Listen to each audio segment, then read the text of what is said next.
Dear Lord, the battles we go through in life. Dear Lord, the battles we go through in life. We ask for a chance to despair. We ask for a chance to despair. A chance to earn all our stripes. A chance to earn all our stripes. A chance to do it or dare. A chance to do it or dare. If we should win, let it be by the code. Let it be by the code. With our faith and honor held high. With our faith and honor held high. If we should lose, stand by the road. Stand by the road. Cheers as victors go by. Cheers as victors go by.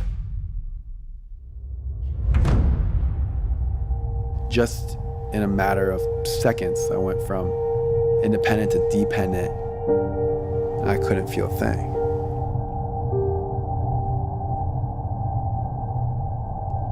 You know, something I've always done my whole life is to stay positive, stay calm. I just started to cry, and that's when they put me to sleep.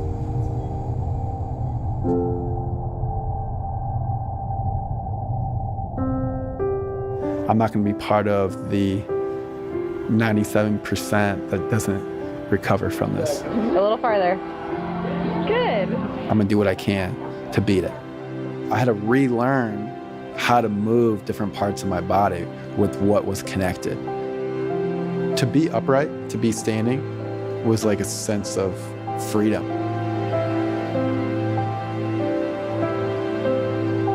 And when I met Emily, everything changed. It was love at first sight for me. I had a list of what do I want in a guy, and I'm like, whoa, Chris is every single one of these. I just started verbalizing to my friends that I want to walk across the stage of my college graduation. At this point, we had no idea how he was gonna walk across the stage. He was walking in this big walker. He was working 4 or 5 hours every single day, sometimes even more. Chris had another little plan that I didn't know about. Please, marry me and share the rest of my life. What was incredible was that the person that was gonna walk me across the stage would be my fiance, Emily. I went into that graduation walk knowing I busted myself for years. If I trip and fall, so be it. Christopher Norton.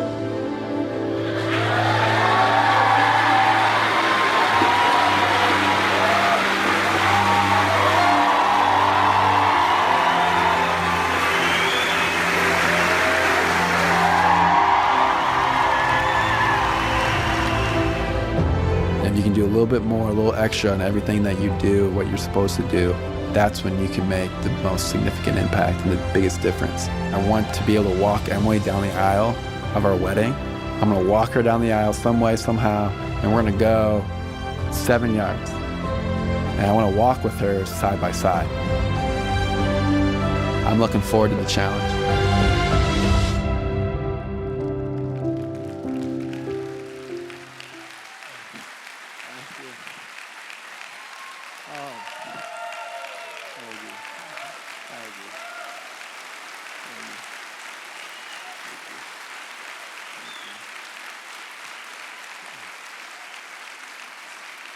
Thank you.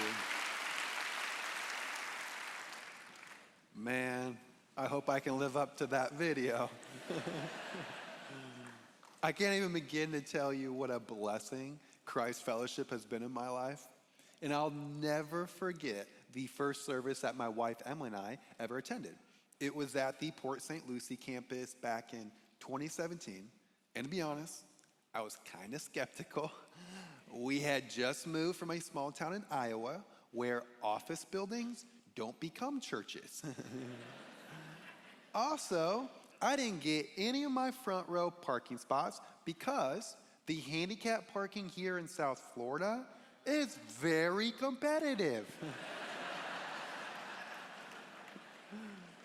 It's like NASCAR with handicap placards out there. But what really threw me for a loop was when Pastor Travis, who was in the room, introduced Pastor Todd, who was on the screen. My country brain was so confused. But in short order, my doubt gave way to awe. It was as if Pastor Todd's message was directed right at us. In less than 30 minutes, a prayer had been answered. Emily and I, we had found our church home.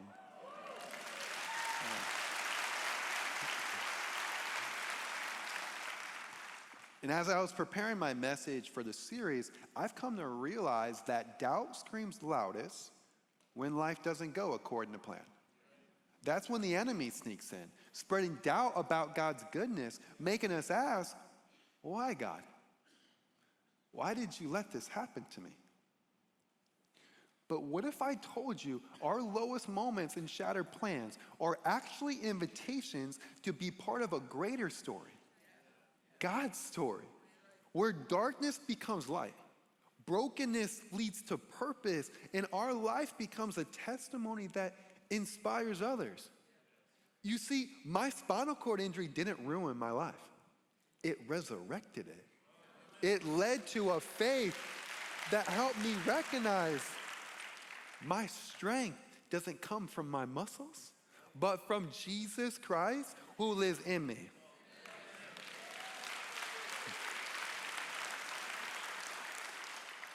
So here's the question.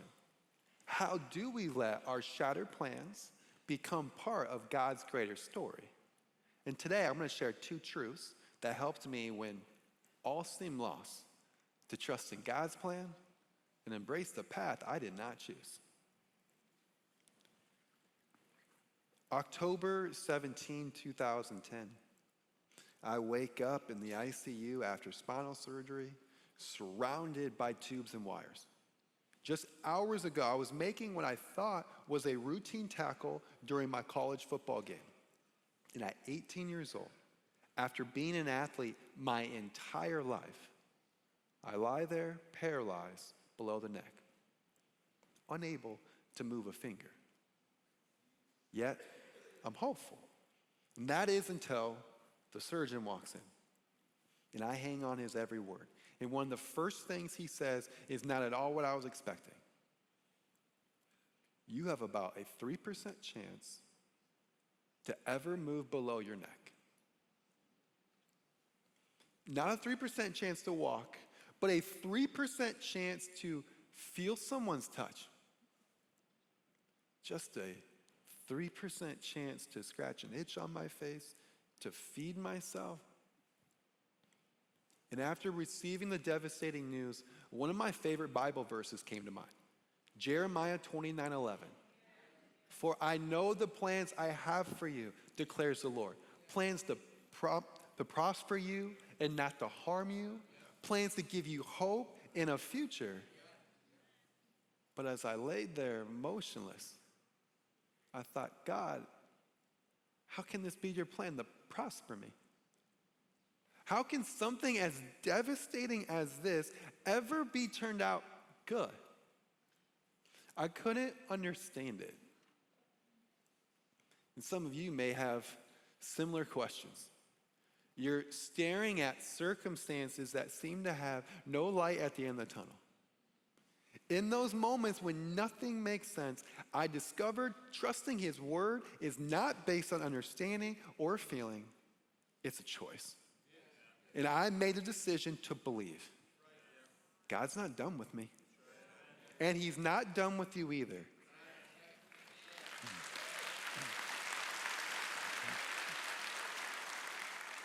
And so I put my faith into action by going to work. I am going to be part of that 3%. And within days, my family had already plastered my hospital room walls with Bible verses. Promises I could stare at even when I couldn't move anything at all. And those words were reminders that His strength would carry me through. And day after day, I get stronger. Then during the second week, I'm at the occupational therapy gym. I'm working on curling my left arm. And unlike most of you, I had a rock solid excuse for skipping leg day. But my goal wasn't to build beach muscles. It was to be able to feed myself. And getting those muscles to fire was a huge struggle. Well, then the OT ups the stakes. She grabs a half-pound ankle weight and Velcros it around my hand and wrist. And I stare at the weight like, it's 50 pounds. My own body weight was heavy enough. And as soon as I curl my arm, it shakes. And I'm doing everything in my power to get this weight to my shoulder. And when I do, My family in OT let out this huge cheer. It was so exhilarating, like I had just scored a touchdown. That is, until I flashed back to 2 weeks earlier when I was in the weight room curling a 35-pound dumbbell with ease. In the middle of celebrating that measly half pound, my cheers turned to tears. And I thought to myself, is all this effort just a huge waste of time? Doubt. The enemy can be like a photographer who only takes pictures of your worst moments and then tries to convince you that these unflattering snapshots tell your entire story. But thankfully, God is not a photographer. He's an author. And whatever dark chapter you're in, he's not done. You know, I like to think about the hopeless moments in the Bible. You know, what if Moses had given up at the Red Sea? What if David had looked at Goliath and decided that giant is too big? Or if Joseph had lost hope in that prison cell? But they didn't stop. They kept going, and we see how God had a much greater purpose. Moses saw the sea split. David became king. Joseph saved nations from famine. What looks like harm in our eyes is hope in his hands. Which leads me to my first truth. God's not done with you. Not when the diagnosis comes, not when the relationship ends, not when the dream dies. No matter how old you are, he's still working. He will work it all together for the good of those who love him and are called according to his purpose. And I had to remind myself of this truth every day to keep myself going. Even now, when nothing makes sense. Cling to his promises. Don't give up, because God's not done. Do you know what the hardest part of my day was? Going to sleep. When it's dark and quiet, that's when doubt wages war. Well, one night in the middle of it was the fourth night, midnight, I'm wide awake when a nurse walks in. Instead of checking my vitals, she comes to my bedside. She leans in close and says, "Chris, look me in the eyes." And she's kind of mean about it. And our eyes lock, and she's this slender woman, reddish hair, glasses, in her 60s. And she had this voice that sounded like she walked straight out of a Western movie. She says, "My name is Georgia. I'm from Wyoming. Do you know anyone from Wyoming?" I say no, and I'm thinking, where is this going? She keeps talking. "Well, people from Wyoming don't tell lies, and I'm here to tell you, you will beat this. You will beat this." I instantly started crying. Her faith had ignited mine. And the next day when I start PT, I can hear her words cheer me on like a battle cry. "You will beat this," and I continue to get stronger.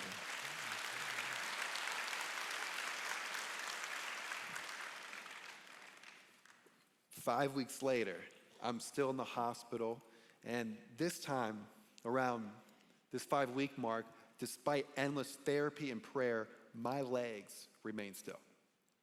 Well, one morning, my left big toe feels the coolness of the air, like a Novocaine shot was wearing off. And I'm ecstatic. Well, later that day, my neurologist stops by, and I shared the breakthrough, and I asked him to take a look. He refuses. He says, matter of factly, it's a phantom feeling, which is quite common for spinal cord injuries, but it's not progress. Well, I insist, this is different. It's not this phantom feeling. He shakes his head. "Chris, you'll never move your legs again." In under 2 minutes, it felt like my dream of walking again was destroyed. I'm sitting there with my dad, tears streaming down my face, devastated. But then I hear Georgia's words, "You will beat this." And in that moment, I decided I am going to prove that doctor wrong. And guess what? Not even a week later, on Thanksgiving morning, with my family by my side, I wiggled that exact left big toe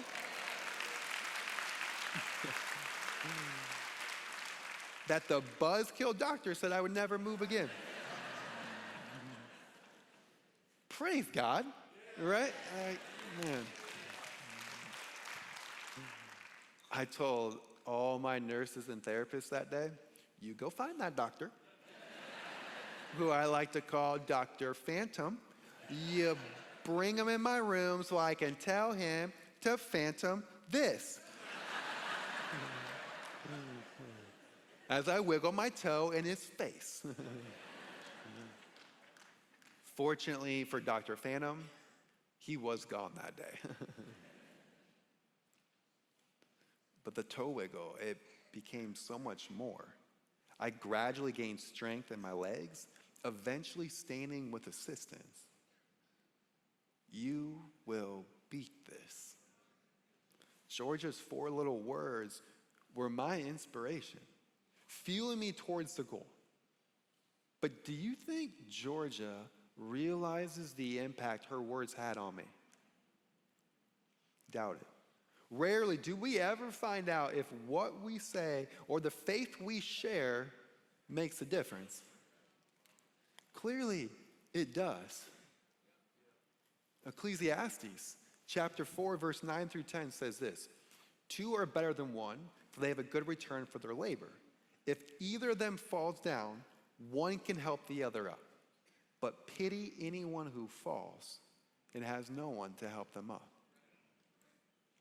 God knows how much we need each other, especially when we fall. And sometimes we hold back from sharing our faith with others because we doubt our words will make a difference. Well, can I tell you, I'm grateful I can no longer pretend like everything's okay. People pray for me and encourage me much more now than they ever did before my injury. Yet, the physical challenges you can see are just as painful as the ones you can't see. And if it's true for me, I bet it's true for you too. And I know with confidence there are people sitting right next to you who are fighting battles you have no idea about. Some of us are very good at acting like everything's okay. And the unseen pain could be grief, anxiety, fighting cancer, or the agony of watching someone you love struggle through life without the visible signs. It is difficult to see who needs a Georgia in their life. Well, after a decade of being grateful for Georgia, a couple of years ago, I tracked down her number and I called her. And I thanked her from the bottom of my heart for telling me, you will beat this. And she paused and goes, actually, what I said was,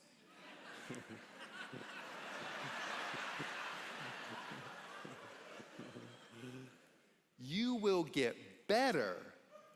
What? I lived my whole life by that line. And at first, I was embarrassed. I was thinking about how many times I had misquoted her in my speeches, books, and movie. But then I realized something. What was impactful wasn't her exact words. It was that in my darkest hour, she shared her unwavering faith with me. She became God's messenger of hope in my life, which leads me to my second truth. When doubt wages war, shared faith wins the battle. God doesn't just work through our faith, he works through the faith of others around us. And every day, we have the opportunity to be someone's Georgia.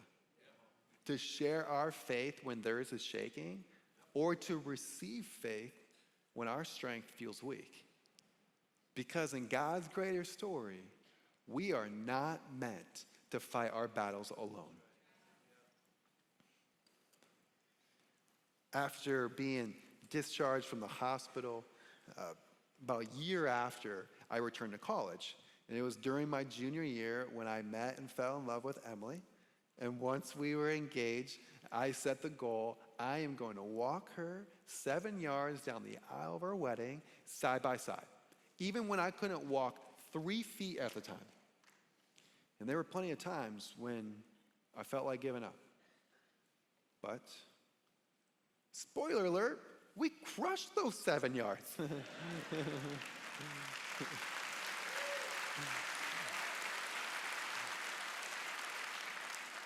In fact, I think I could have gone 14.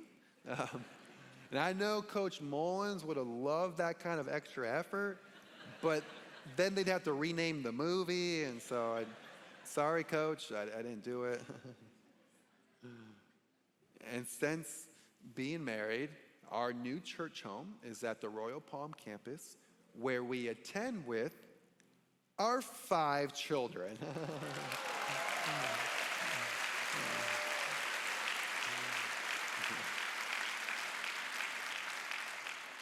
Didn't see that one coming, did ya?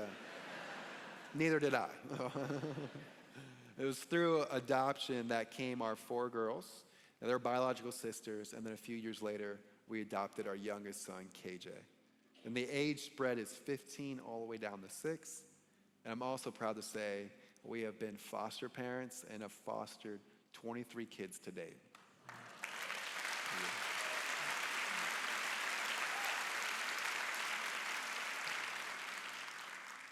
Now, what I want you to see with the cute family photo, the wedding walk, the movie, or the stages I've spoken on, is that it's not about me. What it's about is seeing what Jesus did and continues to do through my limitations and broken plans.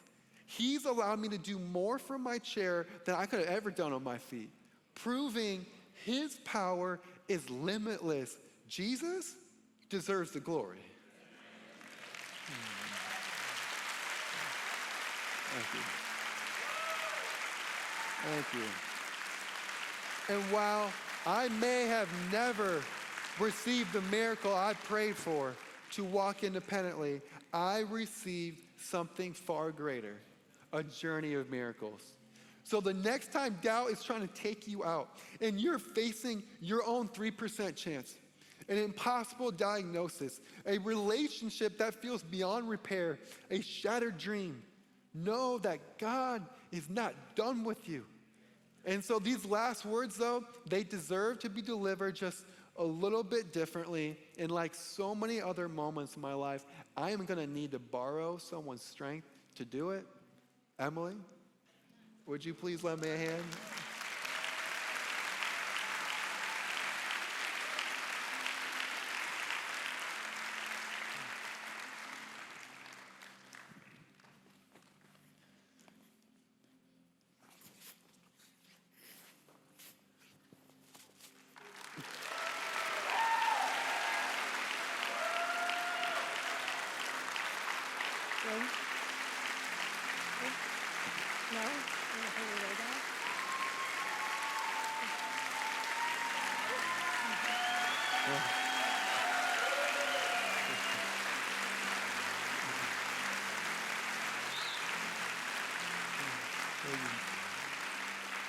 With Emily by my side, I'm standing to deliver this final point. When your plans get shattered and all seems lost, know that God is not done writing your story. Because if Jesus could transform my darkest moment into light, just think what he can do for you. Thank you.